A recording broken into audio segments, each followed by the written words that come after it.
Hai semuanya, balik lagi sama Calon Sarjana. Coba deh jujur sebentar. Lu kuliah, lu SMA, ataupun lu yang sudah kerja sekarang nih, kapan terakhir kali itu kalian nulis sesuatu yang bener-bener pakai otak sendiri sih? Bukan lu ngetik prompt ke ChatGPT, terus baca hasilnya, terus copy paste gitu ya. Beneran pakai otak teman-teman. Pakai riset juga. Susah inget kan? Tenang, lu gak sendirian kok. Survei Tirto tuh bareng sama Jakpat di tahun 2024 nunjukin dari 1.501 responden pelajar SMA dan juga mahasiswa Indonesia, ditemukan fakta yang bikin gue tuh ketawa kering nih teman-teman, yaitu 86,21% pelajar Indonesia memakai AI buat ngerjain tugas minimal sekali sebulan. Cuma 13,79% yang masih pakai otak sendiri. Iya, lebih sedikit daripada orang yang masih pakai telepon umum di tahun 2026.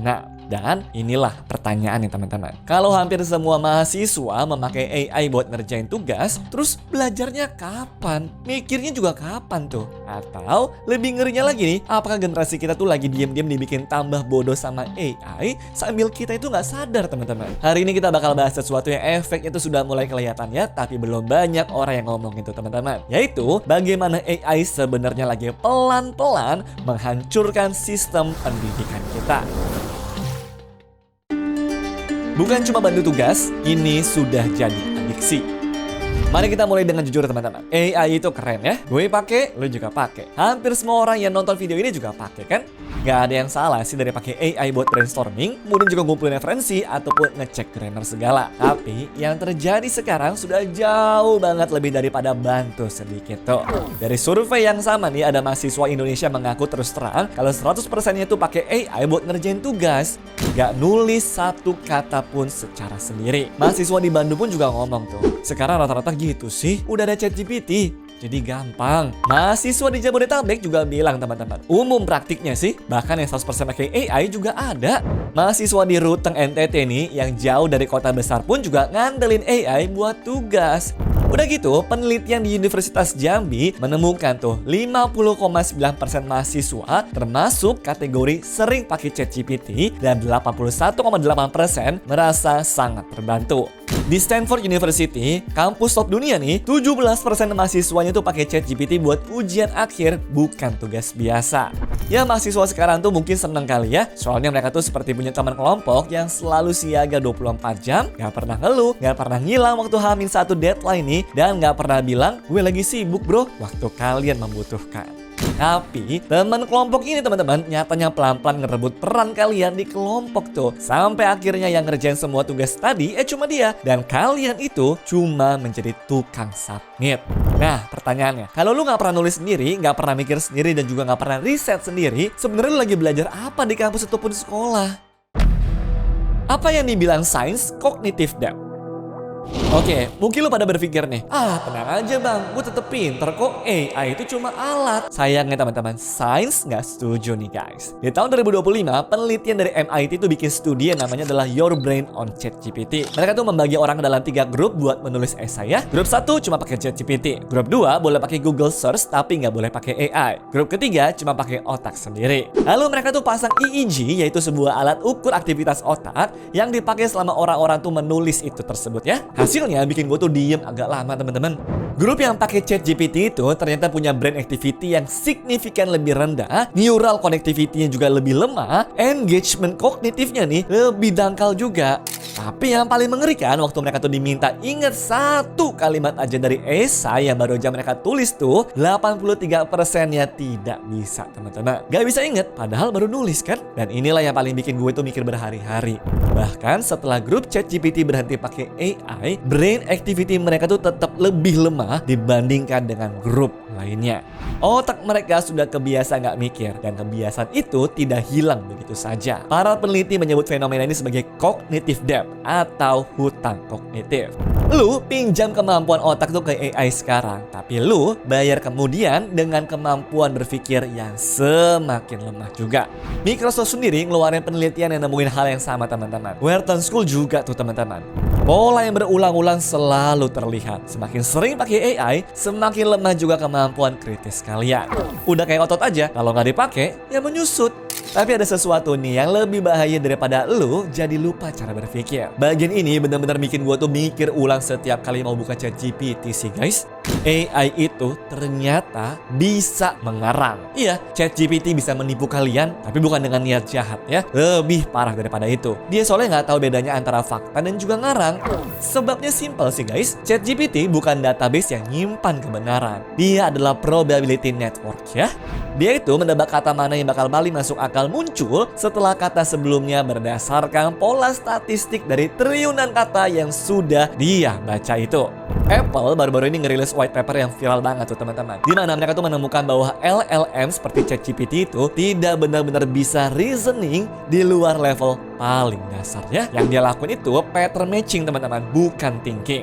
Akibatnya apa? AI sering hallucinate tuh, atau artinya bikin info yang salah teman-teman. Tapi diomonginnya tau gak gimana? Dengan tone yang pede banget. Bayangin guys, pernah ada orang nih yang ditipu sama ChatGPT tuh. Kalau orang Australia itu tuh nggak butuh visa buat ke Chili, padahal sebenarnya butuh loh. Ada juga yang ditipu sama jawaban ChatGPT waktu ujian ekonomi. Ada juga nih bahkan yang teorinya tuh salah, padahal dia kira itu tuh bener.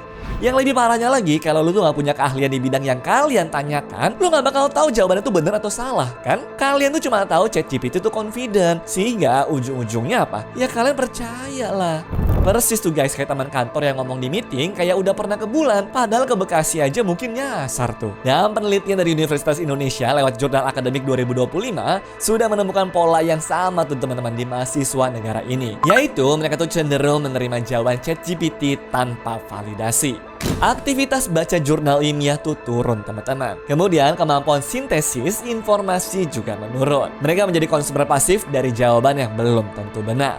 Bayangin, ini efeknya buat 10 tahun lagi guys. Kita bakal punya generasi dokter yang lulus tanpa pernah analisis kasus sendiri tuh. Atau pengacara yang gak bisa nyusun argumen tanpa AI. Atau juga nih, engineer yang gak bisa debug kode tanpa ngeprompt tuh teman-teman. Itu bukan progres ya, itu kemunduran intelektual yang dirayakan sebagai inovasi. Bener nggak?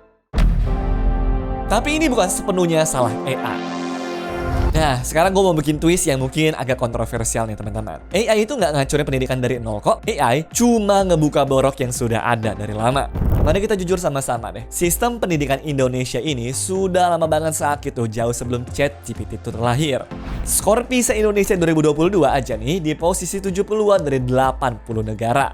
Mahasiswa kita tuh disuruh hafalin 200 istilah buat ujian akhir sekolah, kemudian dikasih tugas esai yang nilainya cuma dilihat dari panjang halaman, lalu kemudian dipaksa ngumpulin makalah yang sebagian besarnya nggak akan pernah dibaca sama dosennya. Coba pikir deh, seberapa banyak tugas kuliah yang kalian kerjakan selama ini yang sebenarnya itu adalah busy work doang teman-teman. Tugas yang fungsi utama itu cuma habisin waktu teman-teman aja, bukan beneran ngajarin kalian tuh sesuatu. Resume bab buku padahal lo bisa baca sendiri. Esai 10 halaman tentang topik yang bisa lo jelasin dalam 2 paragraf. Hafalan tanggal-tanggal yang seminggu lagi juga bakal lupa tuh. ChatGPT cuma ngebuka kebenaran ini teman-teman. Kalau tugas kalian itu bisa diselesaikan sama AI dalam 5 detik nih, itu artinya tugas kalian memang tidak punya value pembelajaran dari awalnya ya. Ujian pilihan ganda useless kan di era AI. Tugas hafalan useless juga. Resume buku useless teman-teman. Yang nggak bisa digantikan sama AI itu cuma project beneran, eksperimen lab, debat tatap muka, presentase langsung, magang, bikin produk dari nol, atau bahkan ngobrol sama orang asing. Pokoknya kegiatan yang bener-bener melatih otak manusia deh. Masalahnya tapi nih, sekolah dan juga kampus Indonesia tuh masih lebih banyak ngasih busy work daripada real learning teman-teman. Jadi waktu AI itu muncul, ya sistemnya langsung kolaps lah. Karena memang fondasinya tuh sudah rapuh guys. Terus gimana dong? Gue stop pakai AI? Enggak guys, gue gak bilang kalian tuh harus stop sekarang juga pakai AI ya. Itu impossible dan juga gak masuk akal kok. Yang gue bilang adalah belajar pakai AI yang bener ya. Ada konsep dari learning science tuh yang namanya adalah information processing teman-teman. Jadi ketika kalian tuh dapat informasi baru nih, otak teman-teman itu harus melalui proses mengolah, connecting, comparing, evaluating, synthesizing sebelum akhirnya informasi itu menjadi knowledge ya. Proses inilah yang bikin kalian tuh beneran belajar. Waktu kalian tuh cuma copy paste prompt ke ChatGPT, terus copy paste jawabannya, lu itu skip semua prosesnya teman-teman. Kalian cuma menjadi pipa aja ibaratnya guys. Informasi masuk dari ChatGPT, keluarnya ke dokumen tugas, dan nggak nyampe ke otak kalian sama sekali. Terus cara pakai yang bener tuh gimana bang? Pertama, pakai AI ini buat ngebantu, bukan buat menggantikan. ChatGPT itu cocok banget buat brainstorming awal. Kemudian juga cocok buat summarize artikel panjang, lalu nyari counterpoint-nya. Tapi, waktu kalian nulis esai, tulis sendiri. Waktu mau argue sesuatu, argue sendiri. Waktu kalian juga punya masalah, coba pikir dulu teman-teman sebelum nge-prompt ya. Kedua, jangan langsung percaya. Tiap jawaban ChatGPT, asumsikan aja tuh ada 30% kemungkinan ngarang ya. Cek ke source aslinya deh. Kemudian verifikasi ke jurnal mungkin, atau bandingkan itu sama buku. AI itu juga kayak teman yang doyan banget ngomong, tapi seringkali tuh sok tahu teman-teman. Dimana info dari dia itu tuh ya harus disaring. Ketiga, sengaja kerjain hal yang susah ya. Otak kalian tuh butuh discomfort teman-teman buat tumbuh. Tiap kali kalian tuh ngerasa, ini ribet, mending ChatGPT aja. Nah, itulah sebenarnya momen tepat banget kalian tuh harusnya tuh nggak pakai ChatGPT. Karena rasa ribet itu tuh adalah suara otak yang lagi belajar. Paham ya? Lanjut keempat, kembangin keahlian beneran di satu bidang ya. Karena ironinya teman-teman, semakin canggih AI, semakin berharga orang yang punya keterampilan khusus ya guys.